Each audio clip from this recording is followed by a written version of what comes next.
ಪೊಲೀಸರು ಬಂದು ಇಲ್ಲಿ ಒಂದು ಇನ್ಫಾರ್ಮೆಂಟ್ ಆಗಿ ಬಂದಿದ್ದಂತಹ ಪುನೀತ್ ಕೆರೆಹಳ್ಳಿ ಅವ್ರನ್ನ ತೆಗೆದುಕೊಂಡೋಗಿ ಅವ್ರನ್ನ ಸ್ಟೇಷನಿಗೆ ಕರ್ಕೊಂಡು ಬಂದು ಅವ್ರ ಮೇಲೆ FIR ಮಾಡಿ ಅವ್ರನ್ನ ತಕ್ಷಣಕ್ಕೆ ಮ್ಯಾಜಿಸ್ಟ್ರೇಟ್ ಎದುರುಗಡೆನೂ ಕೂಡ ಪ್ರೊಡ್ಯೂಸ್ ಮಾಡ್ದಲೆ ಅವ್ರನ್ನ ಒಂದು ಕಾಟನ್ಪೇಟೆ ಪೊಲೀಸ್ ಸ್ಟೇಷನಲ್ಲಿ ಒಂದು ರೂಮಿಗೆ ಕರ್ಕೊಂಡೋಗಿ ಅವ್ರನ್ನ ಬಟ್ಟೆ ಬಿಚ್ಚಿ ಅವರನ್ನು ನಗ್ನವಾಗಿ ನಿಲ್ಲಿಸಿ ಅವರಿಗೆ ಹಿಂಸೆ ಕೊಡುವಂಥದ್ದನ್ನು ACP ಚಂದನ್ ಮಾಡಿದ್ದಾರೆ ಅಂತೇಳಿ ಸ್ಪಷ್ಟವಾಗಿ ಪುನೀತ್ ಆರೋಪನೂ ಕೂಡ ಮಾಡಿದರು.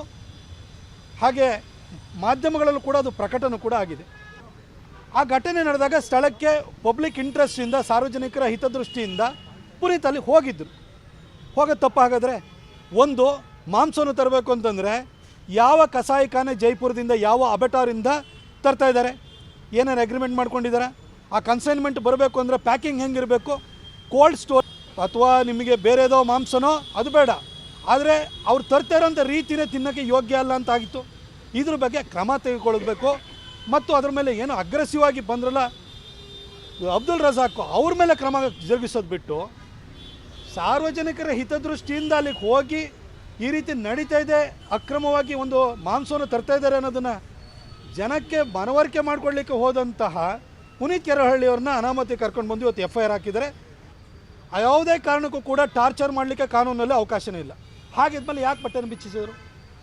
ಅದಕ್ಕೋಸ್ಕರವಾಗಿ ನಾನು ನೆನ್ನೆ ಟ್ವೀಟನ್ನು ಕೂಡ ಹಾಕಿದ್ದೆ. ಇವತ್ತು ನೇರವಾಗಿ ಬಂದು ಪೊಲೀಸ್ ಕಮಿಷನರ್ಗೆ ನಮ್ಮ ಬೆಳ್ತಂಗಡಿಯ ಶಾಸಕರಾಗಿರುವಂತಹ ಹರೀಶ್ ಪೂಂಜಾ ಅವರು ಬಂದರು. ಹಾಗೆ ಪುನೀತ್ ಕೆರೆಹಳ್ಳಿ ಅವ್ರನ್ನ ಜೊತೆ ಕರ್ಕೊಂಡು ಬಂದು ಕಂಪ್ಲೇಂಟ್ ಕೊಟ್ಟಿರುವಂಥ ಹಿಲಾಲ್ ಅವ್ರನ್ನ ಜೊತೆ ಕರ್ಕೊಂಡ್ಬಂದಿದ್ದೀವಿ.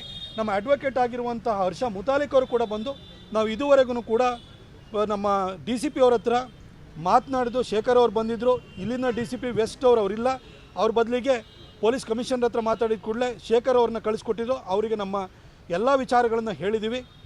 ತಕ್ಷಣಕ್ಕೆ ಅಬ್ದುಲ್ ರಜಾಕ್ ಮೇಲೆ FIR ಆಗಬೇಕು, ಹಾಗೂ ACP ಚಂದನ್ ಅವ್ರ ಮೇಲೆ ಎನ್ಕ್ವೈರಿನ ಇನಿಷಿಯೇಟ್ ಮಾಡಬೇಕು ಅಂತ ಹೇಳಿ ನಾವು ಕೇಳ್ಕೊಂಡಿದ್ವಿ. ಸರ್, ನಿಮ್ಮ ಮೇಲೆ ಒಂದು ಆರೋಪ ಇದೆ ಸರ್, ಏನಂದರೆ ನಿಮ್ಮ ಉದ್ದೇಶ ಒಳ್ಳೇದಿದೆ, ಆದರೆ ನೀವು ವಾರ್ನಿಂಗ್ ಮಾಡೋ ರೀತಿ ಆದರೆ ಕೆಲವರು ತಾವು ಹೀರೋಯಿಸಮನ್ನು ವ್ಯಕ್ತಪಡಿಸ್ಲಿಕ್ಕೆ ಅಥವಾ ತೋರ್ಪಡಿಸೋದಕ್ಕೋಸ್ಕರ ಈ ರೀತಿ ಅತಿರೇಕಗಳನ್ನ ಮಾಡ್ತಾರೆ, ಅಪಸವ್ಯಗಳನ್ನ ಮಾಡ್ತಾರೆ. ಇಂಥದ್ದು ಆಗಬಾರ್ದು, ಇಲಾಖೆಗೂ ಕೆಟ್ಟ ಹೆಸರು ಅಂತೇಳಿ ಹೇಳ್ಬಿಟ್ಟು ಅದನ್ನು ಮನವರಿಕೆ ಮಾಡ್ಕೊಳ್ಳಿಕ್ಕೆ ಬಂದಿದ್ದೀವಿ. ನಾವು ಯಾವತ್ತೂ ಚಾಲೆಂಜ್ ಮಾಡಿಲ್ಲ. ಇವತ್ತು ಬಂದಿದ್ದೀನಿ ಸ್ಟೇಷನ್ಗೆ, ನಾವೇನು ಗಲಾಟೆ ಮಾಡೋಕ್ಕೆ ಬಂದಿದ್ದೀವ? ನ್ಯಾಯ ಕೇಳಕ್ಕೆ ಬಂದಿದ್ದೀವಿ. ನ್ಯಾಯ ಕೇಳಕ್ಕೆ ಹಕ್ಕಿಲ್ವಾ? ಸಮಾಧಾನದಲ್ಲೇ ನಮ್ಮ ಎಲ್ಲ ವಿಚಾರಗಳನ್ನು ಅವ್ರು ಮುಂದಿಟ್ಟು ಬಂದಿದ್ದೀವಿ.